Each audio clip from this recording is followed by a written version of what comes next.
بسم اللہ الرحمن الرحیم۔ السلام علیکم۔ حضرت امام جعفر صادق علیہ السلام نے ارشاد فرمایا، میں تمہیں تلاوت قرآن کا کہتا ہوں کیونکہ جنت کے درجے قرآن کی آیات کی تعداد کے برابر ہیں۔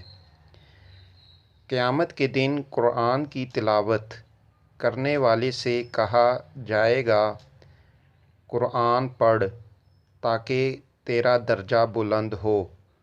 جوں ہی وہ ایک آیت تلاوت کرے گا، اسے ایک درجہ اور عطا کر دیا جائے گا۔